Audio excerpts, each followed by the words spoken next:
पढ़ा लिखा सब धूल है जिसने पढ़ के अमल किया ना। रावण ज्ञानी था सबसे बढ़कर, 4 वेद 6 शास्त्र पढ़कर, फिर भी लाया सिया को हटकर। क्या पढ़ने का यही वसूल है, जली लंका मिली सियाना। पढ़ा लिखा सब धूल है जिसने पढ़ के अमल किया ना। पढ़ लिख कर जो चले बदी पर, जैसे शास्त्र दिए लाद गधी पर।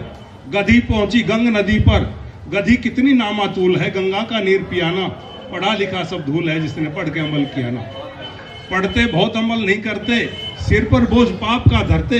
कुकर्म करने से भी नहीं डरते, घर कवियों का स्कूल है, पर मूर्ख को ज्ञान दिया ना। पढ़ा लिखा सब धूल है जिसने पढ़ के अमल किया ना। ज्ञान की ऐसी चमके ज्योति, जैसे अगन अंधेरा खोती। शंकर दास उनकी इज्जत कम होती, जैसे ढाक कमल का फूल है, पर सुंघड़ को करे हियाना। पढ़ा लिखा सब धूल है जो पढ़ खा। बहुत सुंदर होते हैं कमल का फूल और ढाक का, केसो कहते हैं जिसको, लेकिन उनमें खुशबू नहीं होती। हाँ, तो गुरु महाराज जी कहा करते, केशवानंद जी की वाणी सुना रहा हूं 2 लाइन, कि फूलों की सुगंध हवा के विपरीत दिशा में नहीं जाती, नहीं पहुंच सकती, लेकिन सद्गुणों की कीर्ति 10 दिशाओं में फैलती है। गुरु महाराज जी कहा करते थे। तो ऐसे ही एक सब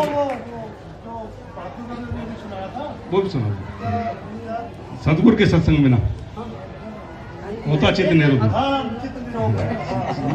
सतगुरु के सत्संग बिना 2-3 बातें सुना दूंगा प्लीज, अगर आपको अच्छी लगे तो बता दें, नहीं तो मैं बैठ जाऊंगा।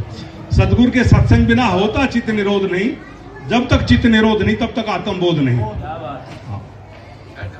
नहीं बैठेंगे नहीं, दरबार में बैठना क्या है।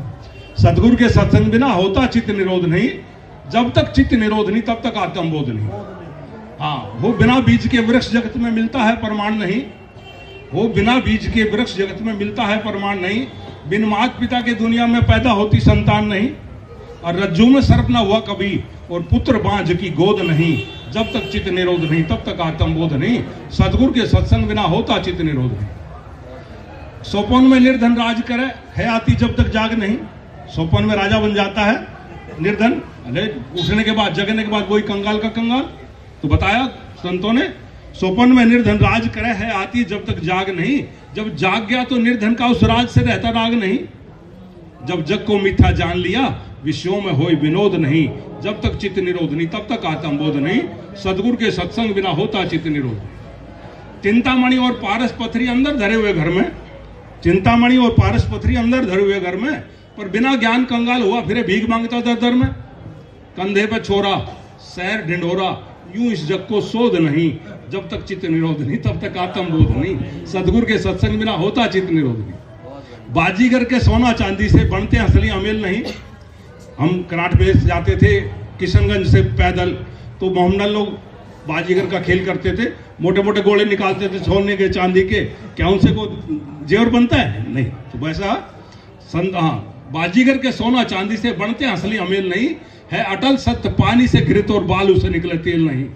कह ओंकार ओस का पानी भरे तलैया होद नहीं। जब तक चित्त निरोध नहीं तब तक आत्मबोध नहीं। सदगुरु के सत्संग बिना होता चित्त निरोध नहीं। इसको गुरु के कृपा के बगैर, गुरु के निरंतर ध्यान के बगैर चित्त को कोई रोक नहीं सकता। ये सदगुरु से प्रेम जितना करेगा चित्त वृत्ति तब रुकेंगी, तभी योग बनेगा। और एक शब्द और सुनाता हूं फिर बात कि दुनिया में 2 दिन हैं,